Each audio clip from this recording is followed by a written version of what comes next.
Hi, my name's Janine and I work as a continence nurse advisor on the National Continence Helpline. The aim of this video is to inform staff on health telephone services about the role of the National Continence Helpline as a referral point for continence issues. The video also aims to help identify callers who may be incontinent or are managing incontinence for the person they care for. There are more than 4.5 million Australians affected by incontinence, equal to about 1 in 5 Australians. So incontinence is a very real issue for many people. The stress placed on a person with incontinence, and particularly on those who are caring for them, cannot be underestimated. We know that incontinence can impact on a person's quality of life. So it is important to let the callers know that in most cases, incontinence can be better managed and possibly cured.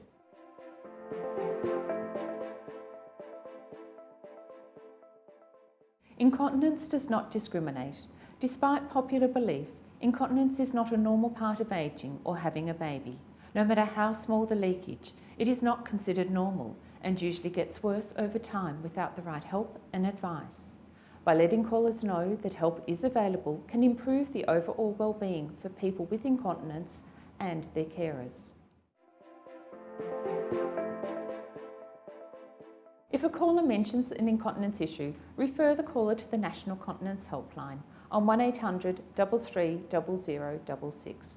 This is a free telephone advisory service as part of the Continence Foundation of Australia, staffed by continence nurse advisors who can provide expert advice for all ages.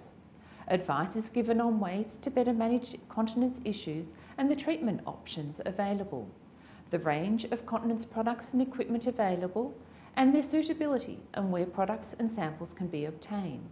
Helpline staff also provide information on financial schemes to help with the purchase of continence products. Even people who aren't on a pension may be able to receive financial assistance. Callers can also be referred to their nearest continence clinic for an assessment and support in their local community. The Continence Foundation also has a wide range of free information brochures, including brochures in languages other than English. If the caller doesn't speak English, a telephone interpreter will be arranged.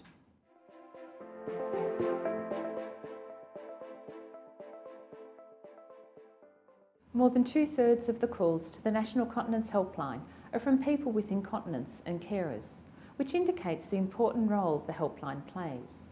The nurses on the helpline can also help people who have sought assistance from other health professionals. An example of a call I'd like to share with you illustrates this nicely. The caller had been caring for an elderly parent who had severe fecal incontinence for several years, which resulted in extensive washing, cleaning and stress. The fecal incontinence worsened as the dementia progressed, despite strict adherence to the treating doctor's advice. In desperation, the carer eventually rang the National Continence Helpline and spoke to a continence nurse who was able to offer further practical advice to better manage the situation. I'm pleased to say that the situation dramatically improved for both the carer and the elderly parent.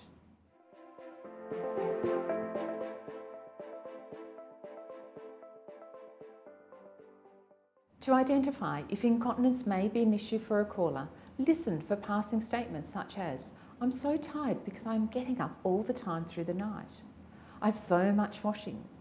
They now forget they need to go to the toilet. The carpet and furniture smells." These are all leading statements that suggest there may be a continence issue. It is an ideal time to seek clarification with another question such as, do you need to get up overnight to help the person you care for get to the toilet? Or do you have to change them overnight? Does the person you care for have problems with their bladder or bowel? Does the carpet and furniture smell because it gets wet?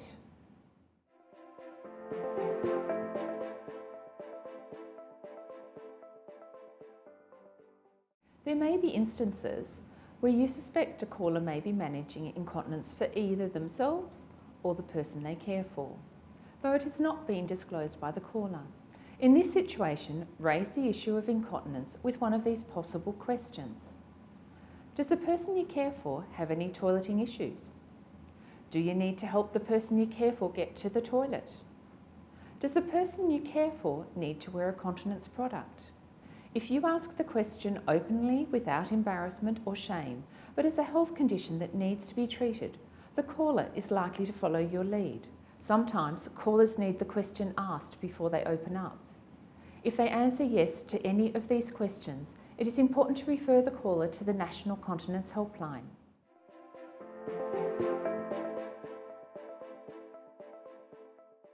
Remember, the caller has phoned you and wants your help and advice to assist them to negotiate the help available.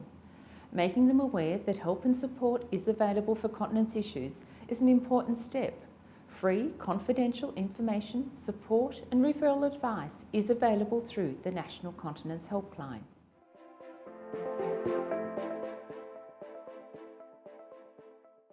Unfortunately, many people still believe there is nothing that can be done to improve incontinence issues, even though this is not the case. Encouraging callers you've identified as having an incontinence issue to call the helpline may be doing them a great service. We have qualified continence nurses available to take the calls, and we encourage you to refer callers to the National Continence Helpline. Often, the motivation for callers is to find out if they are eligible for financial assistance. With circumstances changing over time, people who are initially reluctant may become empowered when they know they can call if they have a question or just cannot cope any longer. If you or a caller need further information, phone the National Continence Helpline on 1800 33 0066. The helpline is staffed from 8 AM to 8 PM Monday to Friday, Australian Eastern Standard Time, by continence nurse advisors who provide advice not only to people with incontinence and carers, but to health professionals, service providers and individuals. Thank you for taking the time to view this video.